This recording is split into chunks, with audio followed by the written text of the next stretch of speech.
In the recently concluded general election in UK, a record 263 women MPs have been elected to the House of Commons. UK के अंदर recently general election conclude हुए थे। Record 263 women MPs इस बार वहां पर house of Commons में elect की गई हैं। अबाउट 40% वुमेन का पार्टिसिपेशन वहां पार्लियामेंट के अंदर देखा गया है। The south African national assembly has around 45% women representation while the US house of representatives has 29%। South Africa की नेशनल असेंबली के अंदर ओवरऑल जितने भी एमपी हैं उनमें से 45% एमपी वहाँ पर वुमेन हैं। यूएस की अगर बात की जाए तो वहाँ पार्लियामेंट के अंदर वुमेन का जो रिप्रेजेंटेशन है वो 29% है। इंडिया की अगर बात की जाए तो ओनली 14% वुमेन का रिप्रेजेंटेशन पार्लियामेंट के अंदर शो होता है। स्टेट लेजिस्लेटिव के अंदर भी जो पार्टिसिपेशन परसेंटेज है वुमेन का वो 9 to 10% तक है। It means UK, south Africa and US women के पार्टिसिपेशन के मामले में काफ़ी आगे है। Universal suffrage was achieved in various part of the world after prolonged political movement.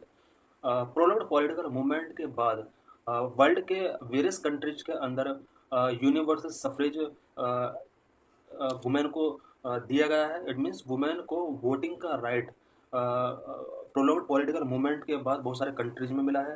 New Zealand as a self governing unit under British rule was the first to grant universal women suffrage in 1893। New Zealand जो कि self governing country है, 1893 में British rule के time पर पहली बार world में universal women suffrage grant करने वाला पहला कंट्री है न्यूजीलैंड। इट मीन्स न्यूजीलैंड के अंदर वुमेन को सबसे पहले वोटिंग राइट दिया गया 1893 में। The UK itself provided all its women the right to vote only in 1928। UK जहाँ पर अभी इलेक्शन हुआ है, जहाँ पर 40% वुमेन का हमने अभी विनिंग पार्टिसिपेशन देखा है। 1928 में यहाँ पर वुमेन को वोटिंग राइट दिया गया था। The US granted equal voting rights through the 19th amendment only in 1920। 1920 में यूएस के अंदर वुमेन को वोटिंग राइट मिला था। इंडिया की अगर बात करें तो आज़ादी के जस्ट बाद वोटिंग राइट वुमेन को मिल गया था। What about women representatives in independent India. India के अंदर वुमेन रिप्रेजेंटेटिव्स का डाटा क्या रहा है पार्लियामेंट के अंदर और स्टेट लेजिस्लेचर के अंदर। India as a sovereign republic provided the right to vote for all its women from the first general election in 1952। First general election 1952 में हुआ था। उसी टाइम से ही इंडिया में वुमेन को वोटिंग का राइट मिल गया था। इंडिया एक सॉवरेन रिपब्लिक कंट्री रहा है। While the right to vote was provided to all women since the commencement of constitution, the representation of women in Lok Sabha and state legislative assembly has been far from satisfactory। Constitution के commencement के साथ ही women को India में voting right मिल जाता है, but women का participation state legislative assemblies के अंदर और पार्लियामेंट के अंदर सेटिस्फैक्टरी नहीं रहा है। The percentage of women MPs in Lok Sabha had been very low, between 5% to 10% till 2004। 2004 तक इंडिया में वुमेन एमपीज का जो परसेंटेज रहा है लोकसभा के अंदर वो 5 to 10% रहा था 2004 तक। It rose marginally to 12% in 2014 and currently stands at 14% in 18th Lok Sabha. 2014 में वुमेन का पार्टिसिपेशन एक साथ इंक्रीज हो जाता है, 12% हो जाता है। 2024 यानी 18th लोकसभा जो करंट में अब चल रही है, यहाँ पर वुमेन का जो पार्टिसिपेशन है वो 14% है। The representation in state legislative assembly is even poor with the national average being around 9%। National average अगर देखा जाए स्टेट लेजिस्लेटिव असेंबलीज के अंदर वुमेन का जो रिप्रेजेंटेशन है वो एवरेज नेशनली इसका जो एवरेज है वो 9% है। The 73rd and 74th amendment of the constitution in 1992 to 93 provide for 1/3 reservation for women in panchayat and municipality। Constitution amendment 1992-93 में जो किया गया था ये 73rd 74th अमेंडमेंट था। इस अमेंडमेंट के अंदर एक प्रोविजन किया गया है कि वुमेन को पंचायत एंड म्यूनिसिपैलिटीज के अंदर 1/3 रिजर्वेशन दिया जाएगा और 1/3 रिजर्वेशन दिया भी जाता है। However attempts between 1996 and 2008 to provide similar reservation in the Lok Sabha and assemblies were unsuccessful. Lok Sabha और असेंबली के अंदर वुमेन को इसी तरह का रिप्रेजेंटेशन देने के लिए 1996 से लेकर 2008 और अब 2024 चल रहा है। अभी तक हालांकि 2023 में ये एक्ट पास हो चुका है पार्लियामेंट से कि वुमेन को 1/3 रिजर्वेशन दिया जाए। इट मीन 1996 से लेकर 2023 तक बहुत सारे अटेम्प्ट किए गए थे। 23 से पहले जितने भी अटेम्प्ट किए गए थे, सभी अटेम्प्ट वुमेन को रिजर्वेशन देने के लिए जो अटेम्प्ट किए वो अनसक्सेसफुल रहे। 2023 में ये सक्सेस रहा। Trinamool Congress has the highest proportion of women MPs in the current Lok Sabha at 38%, while BJP Congress Party have around 13% each. Parliament के अंदर टीएमसी एक ऐसी पार्टी है जो सबसे ज़्यादा वुमेन रिप्रेजेंटेटिव पार्लियामेंट लोकसभा के अंदर रखती है। यहाँ इसके 38% जो मेंबर हैं वो वुमेन मेंबर हैं। कांग्रेस और बीजेपी की अगर बात की जाए तो 13% वुमेन का रिप्रेजेंटेशन है पार्लियामेंट के अंदर। नाम Tamilar Kachi, a state party in Tamil Nadu, has been following a voluntary quota of 50% for women candidate in the last three general election. Last 3 general election जो हुए हैं, तमिलनाडु की ओनली एक ही पार्टी है, नाम तमिलार काची। इस पार्टी ने अपने पार्टी के अंदर वुमेन को 50% कोटा रिजर्व कर रखा है। 106th Constitutional Amendment in September 2023 provide for 1/3 reservation of seats for women in the Lok Sabha and State Legislative Assembly.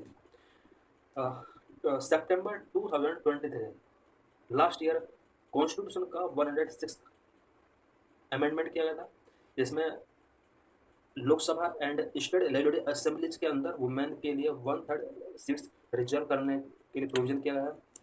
How do women MPs fare world wide? World level पर women MPs का share कितना है अलग अलग countries के अंदर?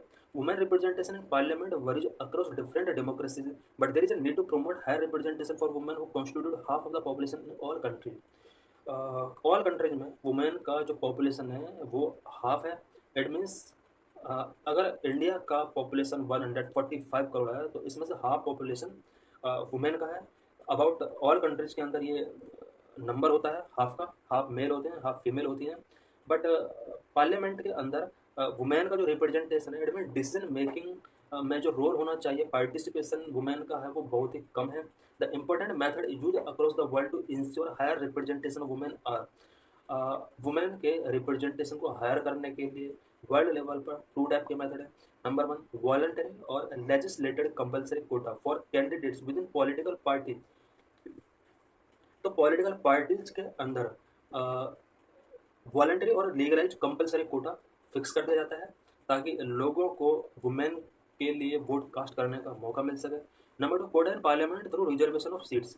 दूसरा तरीका यह है कि पार्लियामेंट के अंदर ही सीट्स रिजर्व कर दी जाती है वुमेन के लिए, यानी वुमेन के सीट पर वुमेन कैंडिडेट ही आ सकती है, उस पर मैन नहीं आ सकता। तो 2 तरीके हैं, तो पॉलिटिकल पार्टी लेवल पर कंपलसरी कोटा फिक्स किया जाना चाहिए वुमेन के लिए, दूसरा पार्लियामेंट के अंदर रिजर्वेशन फिक्स कर देना चाहिए।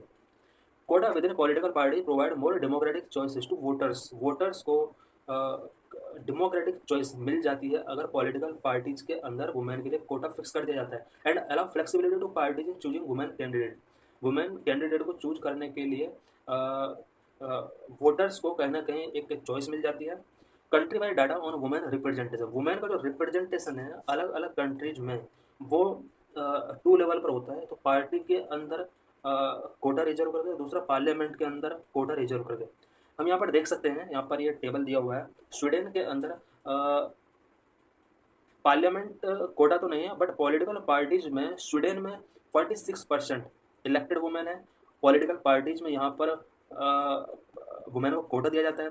साउथ अफ्रीका के अंदर 45% इलेक्टेड वुमेन पार्लियामेंट के अंदर है, और पार्लियामेंट में वुमेन के लिए कोई कोटा नहीं है, पॉलिटिकल पार्टीज ने कोटा दिया हुआ है। ऑस्ट्रेलिया 38% इलेक्टेड वुमेन है। फ्रांस 38% इलेक्टेड वुमेन है। जर्मनी 35% इलेक्टेड वुमेन है। यूके 40% इलेक्टेड वुमेन है। यूएस 29%। पाकिस्तान 16%। और पाकिस्तान के पार्लियामेंट में वुमेन के लिए कोटा है, जबकि पॉलिटिकल पार्टीज में कोई कोटा नहीं है। बांग्लादेश में वुमेन इलेक्टेड वुमेन 20% है।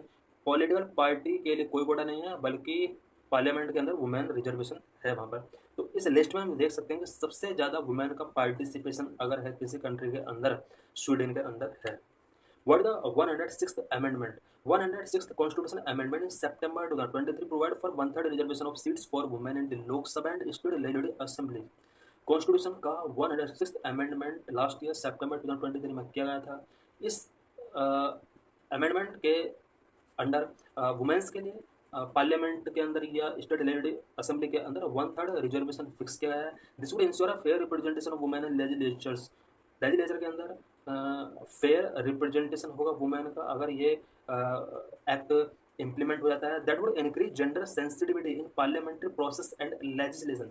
अगर वुमेन का रिप्रेजेंटेशन लोकसभा और लेजिस्लेटिव असेंबलीज के अंदर इंक्रीज हो जाता है, इसकी वजह से पार्लियामेंट्री प्रोसेस एंड लेजिस्लेशन में जेंडर सेंसिटिविटी इंक्रीज होगी।